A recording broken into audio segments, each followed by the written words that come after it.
Dear students, तो कैसे हैं आप लोग। उम्मीद करता हूं कि आप लोग स्वस्थ होंगे, मस्त होंगे, अपनी पढ़ाई में व्यस्त होंगे। दोस्तों, मैं विनय विश्वकर्मा आपका स्वागत करता हूं आपके अपने चैनल विनय से स्टडी में। दोस्तों, आज के वीडियो में हम क्लास 12 फिजिक्स का 2025 का मॉडल पेपर को सॉल्व करेंगे, जो कि आज का वीडियो आपके लिए मोस्ट इंपॉर्टेंट है। तो यह पेपर हमारा वायरल पेपर है जो कि बोर्ड एग्जाम ने जारी किया है। तो वीडियो में लास्ट तक बने रहिएगा। अगर आप वीडियो बने तो वीडियो को लाइक कर दीजिए, चैनल पर सब्सक्राइब कर दीजिए, क्योंकि बोर्ड एग्जाम के हर इंपॉर्टेंट टॉपिक का वीडियो आपको चैनल पर डेली मिलता रहेगा। तो आइए वीडियो को स्टार्ट करते हैं। देखिए, हमारा पेपर इस प्रकार से आएगा। यहाँ पे आपको अनुक्रमांक दिया है, जहाँ पे आपको अपना रोल नंबर लिखना होगा और यहाँ पे आपको अपना नाम लिखना होगा। अब आगे देखिए, हमारा समय होता है 3 घंटा 15 मिनट का और पूर्णांक होता है 70 नंबर का। अब देखिए नोट में हमें क्या दिया है। देखिए नोट में दिया है कि प्रारंभ के 15 मिनट परीक्षार्थियों को प्रश्न पत्र पढ़ने के लिए निर्धारित हैं। प्रश्न पत्र पढ़ने के लिए निर्धारित हैं। देखिए निर्देश दिया है। उसके बाद हमारा सभी प्रश्न अनिवार्य हैं, यानी आपको 15 मिनट जो शुरुआत का मिलेगा उसमें आपको प्रश्न पत्र को अच्छे तरीके से पढ़ना है। पहला निर्देश है कि सभी प्रश्नों का उत्तर देना अनिवार्य है। दूसरा है, इस प्रश्न पत्र में 5 खंड हैं। खंड आ, खंड बा, खंड सा, खंड द तथा खंड या। 5 खंड हैं। देखिए खंड आ क्या है। जो खंड आ है, खंड आ बहुविकल्पीय प्रश्न है जिसका प्रत्येक प्रश्न 1 अंक का है। खंड बा है अति लघुत्तरीय प्रश्न है, इसका प्रत्येक प्रश्न 1 अंक का है। खंड सा लघुत्तरीय प्रश्न है, जो लघुत्तरीय प्रश्न फर्स्ट है प्रकार का है तथा इसके प्रश्न 2 अंक के हैं। खंड दा लघुत्तरीय सेकेंड प्रकार का है तथा इसके प्रश्न 3 अंक के हैं। खंड या विस्तृत उत्तरीय है, प्रत्येक प्रश्न 5 अंक का है। इस खंड के चारों प्रश्नों में आंतरिक विकल्प का चयन प्रदान किया गया है। ऐसे प्रश्नों में आपको दिए गए चयनों में से केवल एक प्रश्न का ही उत्तर देना है। अब देखिए आगे अगला देखिए, अगला हमारा निर्देश क्या है कि प्रश्न पत्र में प्रयुक्त प्रतीकों के सामान्य अर्थ हैं। देखिए खंड हमारा आ गया, तो खंड आ हमारा क्या है, बहुविकल्पीय प्रश्न है। तो देखिए पहले का क्या कह रहा है कि किसी भौतिक राशि के मात्रक वोल्ट प्रति मीटर का न्यूटन प्रति कूलम दोनों ही भौतिक राशि हैं। जो कह रहा है कि कौन सा ऐसा भौतिक राशि जिसके मात्रक वोल्ट मीटर तथा न्यूटन प्रति कूलम दोनों ही हैं। तो देखिए ए ऑप्शन पहला है विभवांतर, दूसरा ऑप्शन है विद्युत फ्लक्स, तीसरा ऑप्शन है विद्युत क्षेत्र की तीव्रता और चौथा ऑप्शन है इनमें से कोई नहीं। तो देखिए यहाँ पे जो सही ऑप्शन हो जाएगा, ऑप्शन नंबर तीसरा हो जाएगा, विद्युत क्षेत्र की तीव्रता। उसके बाद देखिए हमारा क्वेश्चन नंबर खा क्या है। देखिए कह रहा है कि किसी शुद्ध प्रतिरोधक प्रत्यावर्ती परिपथ में विभव एवं धारा में काल अंतर होता है, यानी समय कितना अंतर होता है, विभव धारा में काल अंतर कितना होता है। तो फर्स्ट है पहला वाला पाई, दूसरा है पाई बटे 2, तीसरा ऑप्शन है पाई 3/2 और चौथा ऑप्शन है 0। तो देखिए किसी शुद्ध प्रतिरोधक प्रत्यावर्ती परिपथ में विभव एवं धारा का जो कालांतर होता है 0 होता है। तो यहाँ पे ऑप्शन नंबर हमारा चौथा सही हो जाएगा। आगे देखिए गा वाला क्वेश्चन है कि पी एन डायोड के पी सिरे को पृथ्वी से जोड़ दिया गया है। डायोड के एन सिरे पर 2.2 वोल्ट का विभव लगाने पर डायोड में क्या होगा। देखिए पहला ऑप्शन है चालन होगा, दूसरा ऑप्शन है भंजन हो जाएगा, तीसरा ऑप्शन है चालन नहीं होगा और चौथा ऑप्शन है अति क्षीण धारा प्रवाहित होगी। तो देखिए यहाँ पे क्या होगा, चालन नहीं होगा। क्या होगा, विभव लगाने पर डायोड में चालन नहीं होगा। तो यहाँ पे ऑप्शन नंबर हमारा क्या हो जाएगा, तीसरा सही हो जाएगा। अब देखिए आगे घा वाला, देखिए कह रहा है कि M1 एवं M2 द्रव्यमान के 2 नाभिक संलयन कर M द्रव्यमान का एक नाभिक बनाते हैं। इस प्रक्रिया में ऊर्जा भी उत्सर्जित होती है। इस संदर्भ में सही संबंध होगा। तो देखिए पहला ऑप्शन M + M2 = M, दूसरा है M + M2 > M।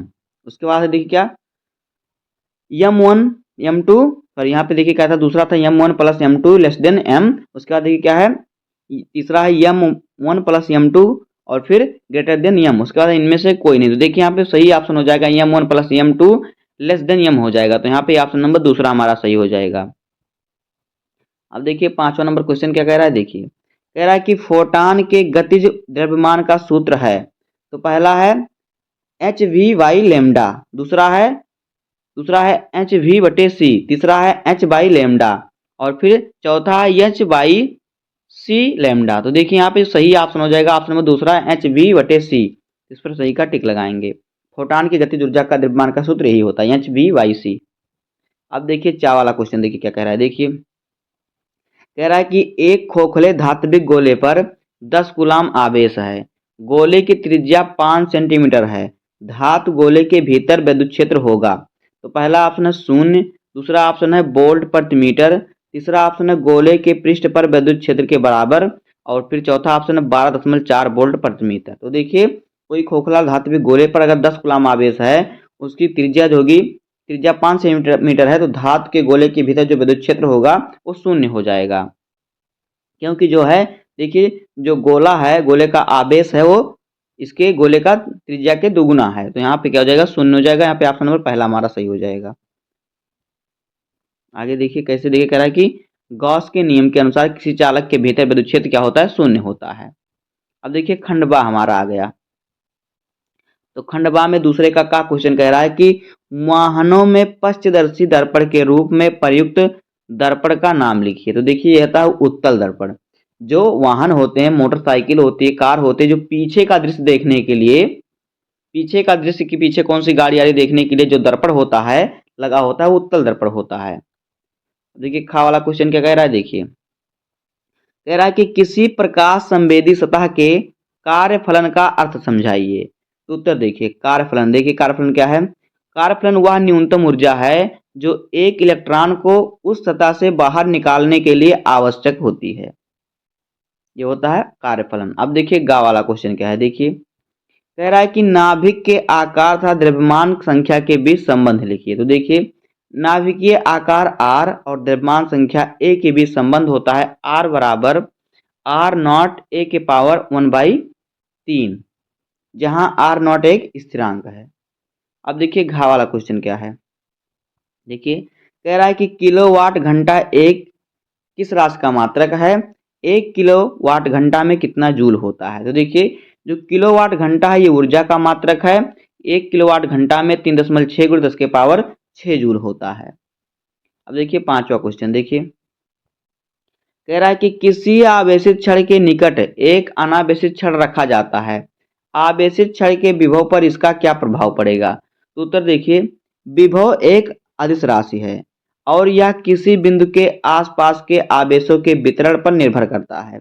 अनावेशित छड़ के पास लाने से आवेशित छड़ के आवेश वितरण में कोई परिवर्तन नहीं होगा, इसलिए इसका विभव भी नहीं बदलेगा।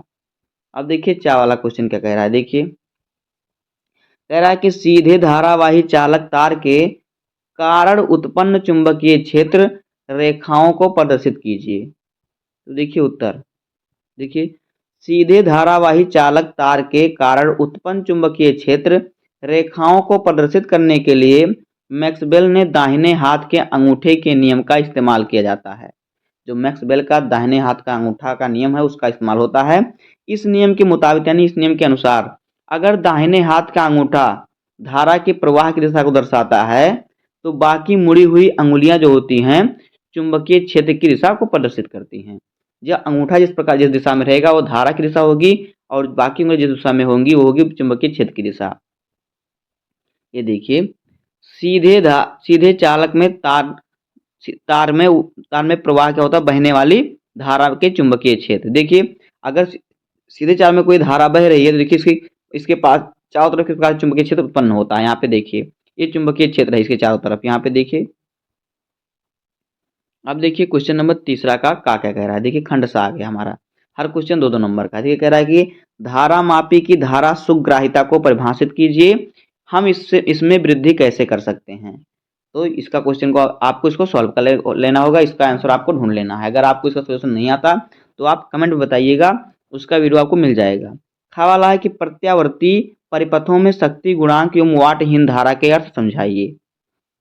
उसके बाद है कि गा वाला किसी वैद्युत चुंबकीय तरंग में विद्युत क्षेत्र ई वाई बराबर 3 × 10 के पावर -7 साइन इंटू 0.5 × 10 के पावर 3 गुणे प्लस 1.5, यहाँ पे देखिए ये एक्स है 10 के पावर 3x प्लस 1.5 गुणे 10 के पावर 11 टी, यानी जो टी हो यहाँ पे क्या टाइम है और इंटू में वोल्ट प्रति मीटर है। तो तरंग के तरंगदैर्ध्य का मान तथा चुंबकीय क्षेत्र का समीकरण प्राप्त कीजिए। उसको आपको सॉल्व करना होगा, 2 ही लाइन का इसका सोल्यूशन है।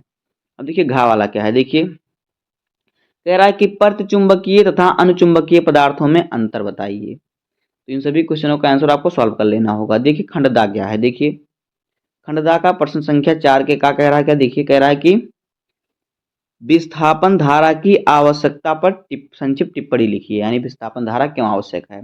10 के पावर 10 मीटर तरंगदैर्घ्य की एक्स किरणें 55 मीटर तरंगदैर्घ्य की रेडियो तरंग एवं 6000 एंगस्ट्रॉम तरंगदैर्घ्य की प्रकाश तरंगों के लिए कौन सी भौतिक राशि समान होगी। तो आपको इसको सॉल्व करना होगा। खा वाला है कि सम स्थानिक समभारित तथा सम न्यूट्रॉनिक नाभिकों में अंतर उत्तर के समर्थन में उदाहरण भी दीजिए। इनकी परिभाषा दीजिए और उदाहरण भी देना है आपको। इस प्रकार से आपको 3 नंबर मिलेगा यहाँ से। गा वाला क्वेश्चन है कि वैद्युत द्विध्रुव तथा वैद्युत द्विध्रुव आघूर्ण को समझाइए, के अर्थ को समझाइए। किसी वैद्युत द्विध्रुव में प्लस 20 माइक्रोमीटर तथा माइनस 20 माइक्रोमीटर आवेश 1.0 सेंटीमीटर दूरी से विभेदित है। द्विध्रुव के ध्रुव पर 1 मीटर की दूरी से किसी अच्छे बिंदु पर विद्युत क्षेत्र की तीव्रता ज्ञात करना है। तो यहाँ आपको ई का मान ज्ञात करना है, विद्युत क्षेत्र की तीव्रता का मान। अब देखिए घा हमारा क्या है, देखिए घा वाला क्वेश्चन है कि किसी सेल के विद्युत वाहक बल एवं टर्मिनल विभवांतर में अंतर समझाइए। 2 वोल्ट विद्युत वाहक बल की सेल 3.9 ओम के बाह्य प्रतिरोध से जुड़ी है। परिपथ में प्रवाहित धारा 0.5 एम्पीयर है। सेल का आंतरिक प्रतिरोध क्या होगा। तो यहाँ पे सेल का आंतरिक प्रतिरोध ज्ञात करना है। देखिए चा वाला क्वेश्चन क्या, अंगा वाला कह रहा है कि 5वां क्वेश्चन कि 2 पतले उत्तल लेंस संपर्क में रखे हैं। इस संयोजन की फोकस दूरी का सूत्र प्राप्त कीजिए। यदि संयोजन का एक लेंस दूसरे के समान फोकस दूरी के अवतल लेंस से प्रतिस्थापित कर दिया जाए तो संयोजन का व्यवहार कैसा होगा। जितने भी क्वेश्चन है इनका उत्तर आपको कहीं ना कहीं से तैयार कर लेना है। अब देखिए 5वें का क्या कह रहा है, देखिए कह रहा है कि तरंगों के बीच व्यतिकरण प्राप्त करने के लिए दशाएं लिखिए। कला संबंध स्रोत की किसे कहते हैं। अब देखिए खा वाला है कि किसी बाह्य चुंबकीय क्षेत्र में किसी चुंबकीय ध्रुव की स्थितिज ऊर्जा का सूत्र लिखिए। स्थित ऊर्जा के लिए अधिकतम और न्यूनतम मान क्या होंगे। इन सभी को आपको तैयार कर लेना है। देखिए गा वाला क्वेश्चन क्या कह रहा है, देखिए कह रहा है कि प्रकाश के ध्रुवण से क्या तात्पर्य है। अध्रुवित और समतल ध्रुवित प्रकाश को कैसे प्रदर्शित करते हैं। ध्रुवण प्रकाश तरंगे के किस प्रकृति की पुष्टि करता है। जो ध्रुवण होता है प्रकाश तरंग के किस प्रकृति को क्या करता है, बताता है। अथवा के देखिए क्या दिया है, अथवा के दिया है कि ठोसों के ऊर्जा बैंड आरेख द्वारा चालक अर्धचालक एवं कुचालक में अंतर बताइए। उसके बाद घा वाला क्वेश्चन है कि दिए गए परिपथ में प्रवाहित धारा का मान ज्ञात कीजिए। यहाँ पे परिपथ दिया है, इसमें प्रवाहित धारा का मान ज्ञात करना है। प्रतिरोध एवं संधारित्र के सिरों पर विभवांतर के बीजगणितीय योग की परिपथ में लगाए गए वोल्टता से तुलना कीजिए। इसमें कि अंतर क्यों प्राप्त होता है, इसमें जो अंतर होता है क्या प्राप्त होता है, इसको आपको सॉल्व करना है। आगे देखिए क्या है, 5वां क्वेश्चन है कि बोर के परमाणु प्रारूप की संकल्पनाएं लिखिए। ये क्वेश्चन भी आपका 3 नंबर का है। उसके बाद हमारा आ गया खंडिया। तो देखिए खंडिया में क्वेश्चन नंबर 6 कह रहा है कि परावैद्युत पदार्थ क्या होते हैं। किसी माध्यम के विद्युत धारणशीलता तथा सापेक्ष विद्युतशीलता को परिभाषित कीजिए। दोनों के बीच संबंध ज्ञात कीजिए। तो यह क्वेश्चन आपका विस्तृत उत्तरीय है। इसका उत्तर आपको लगभग से 150 शब्दों में देना है और यह 5 नंबर का क्वेश्चन है। इसमें देखिए आपको अथवा के एक और दिया है, दोनों में से आपको एक ही करना है। तो देखिए अथवा में क्या दिया है, देखिए कह रहा है कि किसी चालक में इलेक्ट्रॉनों के अपवाह वेग तथा विद्युत धारा में संबंध स्थापित कीजिए। किसी चालक तार की लंबाई 3 मीटर तथा इसमें मुक्त इलेक्ट्रॉन का घनत्व 8.5 × 10⁻28 मीटर क्यूब है। तार के एक सिरे से दूसरे सिरे तक अपवाह करने में इलेक्ट्रॉन कितना समय लेगा। तार के अनुप्रस्थ काट 2.0 × 10⁻6 मीटर स्क्वायर था। इसमें प्रवाहित धारा 3 एम्पियर है। इसका हमें क्या ज्ञात करना है, अपवाह वेग तथा विद्युत धारा के बीच संबंध। अब देखिए 7वां नंबर क्वेश्चन क्या है, देखिए कह रहा है कि एक समान चुंबकीय क्षेत्र में गतिमान आवेश पर लगने वाले बल के परिणाम एवं दिशा की विवेचना कीजिए। यदि आवेश चुंबकीय क्षेत्र की दिशा में गतिमान हो तब बल का परिणाम क्या होगा। गतिमान आवेश में पर चुंबकीय क्षेत्र द्वारा कृति कार्य पर टिप्पणी लिखिए। तो यह क्वेश्चन आपका 5 नंबर का है। उसके बाद देखिए अथवा करके क्या दिया है हमारा, देखिए अथवा करके दिया है कि विद्युत चुंबकीय प्रेरण से क्या अभिप्राय है? फैराडे के विद्युत चुंबकीय प्रेरण संबंधी नियमों को समझाइए।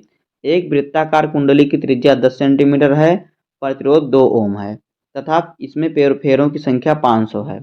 कुंडली का तल 3 × 10⁻⁵ टेस्ला के चुंबकीय क्षेत्र के लंबवत है। अपने लंबवत अक्ष के परितः कुंडली 0.25 सेकंड में 180 डिग्री सेल्सियस घूम जाती है। तो देखिए 180 डिग्री क्या होती है, घूम जाती है। 180 डिग्री का कोण बनाता है, यानी जिस प्रकार से आती है उसी प्रकार से यहाँ पे आधा पे क्या होती है, घूम जाती है। उसके बाद देखिए आगे क्या है, कुंडली में प्रेरित विद्युत विभव तथा धारा ज्ञात कीजिए। यानी 180 डिग्री पर घूमती है, यानी कि देखिए इस प्रकार से ये हो गया हमारा 90 डिग्री, लेकिन इस प्रकार से घूमती है, आधे पर घूम जाती है। अब आगे देखिए 8वां नंबर क्वेश्चन है कि एक झिर्री से प्रकाश के विवर्तन प्रारूप को बनाइए तथा केंद्रीय उचिष्ट की चौड़ाई का सूत्र लिखिए। केंद्रीय उचिष्ट को प्रभावित करने वाले कारकों का उल्लेख कीजिए। विवर्तन कोण का अधिकतम संभाव्य मान क्या हो सकता है? यह क्वेश्चन भी आपका 5 नंबर का है। अब देखिए अथवा करके एक और दिया है, क्या आपको दोनों में से एक ही करना है। देखिए क्या कह रहा है कि हाइगेंस के द्वितीय तनिकाओं का सिद्धांत लिखिए, इसके आधार पर प्रकाश के अपवर्तन का नियम का प्रतिपादन कीजिए। तो इन दोनों में से आपको एक ही क्वेश्चन सॉल्व करना है। उसके बाद देखिए क्वेश्चन नंबर 9 क्या है, देखिए कह रहा है कि डी ब्रॉगली द्रव्य तरंगे क्या हैं? इनके प्रमुख गुणों का उल्लेख कीजिए। अल्फा कण प्रोटॉन तथा इलेक्ट्रॉन की गतिज ऊर्जा समान है। किस कण से संबंध डी ब्रॉगली तरंगदैर्घ्य अधिकतम होगी और क्यों? तो इसको आपको सॉल्व करना है, इसका आंसर लिखना है। उसके बाद देखिए अथवा के एक और दिया, तो आपको इन दोनों में से सिर्फ एक ही करना होगा। जहाँ पे अथवा दिया वहाँ पे आपको दोनों में से एक ही क्वेश्चन करना रहेगा। देखिए क्या कह रहा है कि पी एन संधि के अवक्षय परत पर तथा विभव प्राचीर पर अग्र एवं पश्च अभिनत के प्रभाव की व्याख्या कीजिए। संधि डायोड का प्रयोग कर पूर्ण तरंग दृष्टिकारी का परिपथ आरेख तथा निवेशित एवं निर्गत धारा का चित्रांकन कीजिए। तो आपको ये क्वेश्चन भी सॉल्व कर लेना है। आपको जितने भी क्वेश्चन आपको मॉडल पेपर में बताए जा रहे हैं सभी को आपको सॉल्व करना है। अब देखिए यहाँ पे हमारा दिया भौतिक नियतांक, क्या क्या दिया है जो जो आपको यहाँ पर काम रहेगा। देखिए क्या दिया, c बराबर क्या दिया है, 3 × 10⁸ मीटर प्रति सेकेंड। और फिर देखिए कि यहाँ पे एक गुलाम ये है, फिर देखिए क्या होता है एक इलेक्ट्रॉन में कितना गुलाम होता है, 1.6 × 10⁻⁻19 गुलाम होता है। तो हमारा ये ई का मान हो गया और ये सी का मान हो गया। उसके बाद देखिए क्या है, 1/4πε0 का जो मान होता है वो होता है 9 × 10⁹ न्यूटन मीटर प्रति कूलाम स्क्वायर, ये होता है। μ0/4π का मान होता है कितना, 10⁷ न्यूटन प्रति एम्पियर स्क्वायर। और इंच जो है इसका जो प्लांक नियतांक है जो इंच होता है, इसका मान होता है 6.63 × 10⁻34 जूल प्रति सेकेंड। तो दोस्तों इसी प्रकार से आपको बोर्ड एग्जाम में नियतांक भी दिया रहेगा, इस प्रकार से आपको क्वेश्चन को सॉल्व करना होगा। तो बस आज की वीडियो में इतना ही। उम्मीद करता हूँ कि आपको वीडियो पसंद आएगा। अगर आपको वीडियो पसंद आया हो तो वीडियो को लाइक कर दीजिएगा, चैनल पर नए सब्सक्राइब कर दीजिए, बेल आइकन को प्रेस कर दीजिए, क्योंकि बोर्ड एग्जाम के हर इंपॉर्टेंट टॉपिक का वीडियो आपको डेली मिलता रहेगा। तो मिलते हैं किसी नेक्स्ट वीडियो में, तब तक के लिए धन्यवाद। जय हिंद।